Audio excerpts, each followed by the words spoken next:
Hey, hello everyone. সকলে কেমন আছো বন্ধুরা? আমি Gagan Mordan. Welcome to my YouTube channel guys.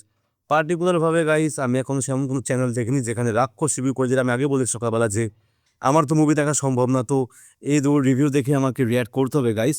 সেই অনুযায়ী আজকে ফ্রম দি চ্যানেল সজীবের ডাইরেক্ট পয়েন্ট থেকে দেখবো যে আমি ট্রেলার বা টিজার দেখেছি যে জিল্লু জিল্লু বড়বাদল জিল্লু রাক্ষসের ট্রেলারও দেখেছি আমি। তো অ্যাকচুয়ালি এটা কোন ইউনিভার্স? এটা বরবাদ ইউনিভার্স গাইস। বড়বাদের কারোর সিকোয়েন্স বেরোবে যেখানে শাকিব খান আর সিয়ামকে একসাথে আবার দেখতে পাবো গাইস। এটা হবে কি? আমার তো মনে হবে না, বাট এখানে 7 দিন পুরনো ভিডিও আছে। এখানে বলা রয়েছে যে বরবাদের জিল্লু রাক্ষসী হলো কীভাবে গাইস। তো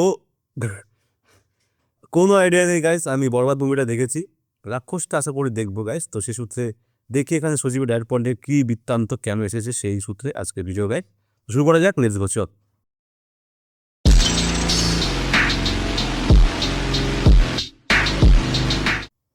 সো গাইস 3 2 1 শুরু করা যাক। লেটস গো চলো।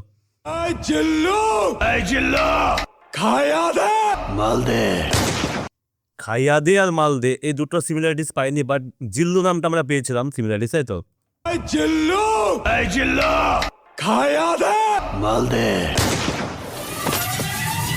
আরে জিল্লু বরবাদের থেকে রাক্ষস সিনেমা আসলো কিভাবে?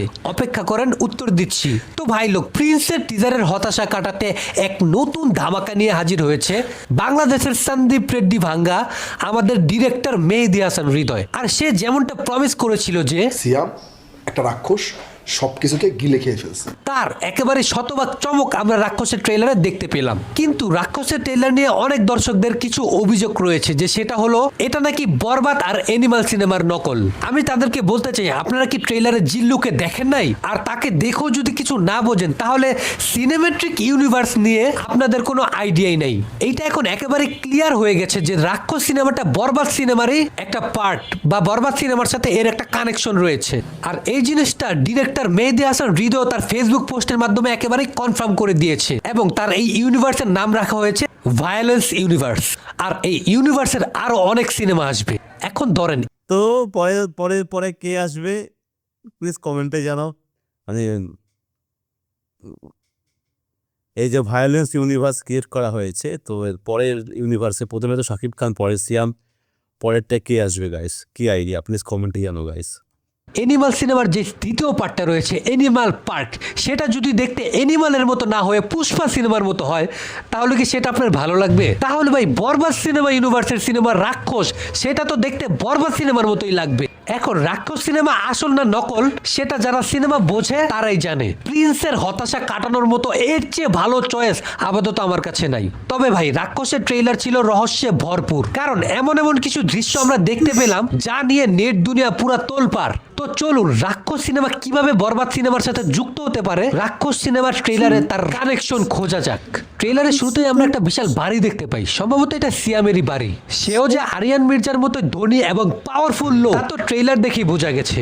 এর পরের শটে আমরা তাকে 3টা গাড়ি নিয়ে কোথাও একটা যেতে দেখি, যেখানে তার জন্য রয়্যাল বেঙ্গল টাইগার নিয়ে অপেক্ষা করে আছে সিনেমার সম্ভবত দ্বিতীয় ভিলেন শাফাত ফিগার। এর পরের শটে নায়কের হাতে আমরা একটা দুর্দান্ত মডিফাই করা সোনালী কালার আর্মস দেখতে পাই, সম্ভবত এটা AK-47, এন্ড এটা দেখতে জাস্ট অস্থির লাগছে। পাশাপাশি আরো একজনকে দেখতে পাই, সম্ভবত এটা সিনেমার তৃতীয় ভিলেন সোহেল মন্ডল। তারপরেই আসে কিছু অসাধারণ hand to hand action scene, and এই সিনটা দেখে আমার দেবরা সিনেমার একটা দৃশ্যের কথা মনে পড়ে গেল, জাস্ট সুপার শট।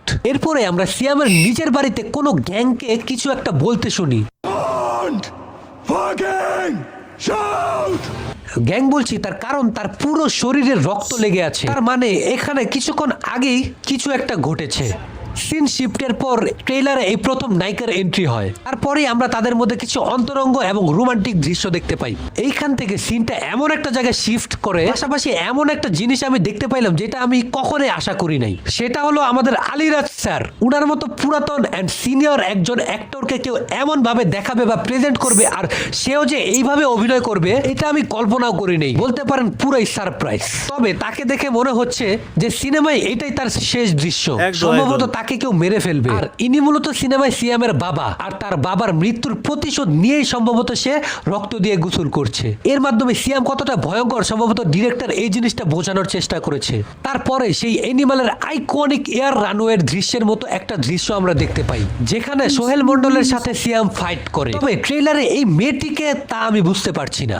আমার কাছে মনে হয় এটা হতে পারে নায়িকার ছোট বোন, আর তার সাথে এমন কিছু একটা ঘটে যার ওই প্রতিশোধ নেওয়ার জন্য নায়িকা সিয়ামের জীবনে আসে। আর যদি এমনটা হয় তাহলে আমি চরম হতাশ হব, কারণ এইরকম একটা গল্প কিন্তু আমরা বরবাদ সিনেমায় অলরেডি দেখেছি। এন্ড দেন ট্রেইলারের সব থেকে সারপ্রাইজ মোমেন্ট, সেটা হলো জিল্লু। তো জিল্লু এখানে কিভাবে আসলো? সম্ভবত আরিয়ান মির্জা তার বাবা মায়ের একমাত্র সন্তান হলেও তার বাবা আদিপ মির্জা কিন্তু তার বাবা মায়ের একমাত্র সন্তান নয়।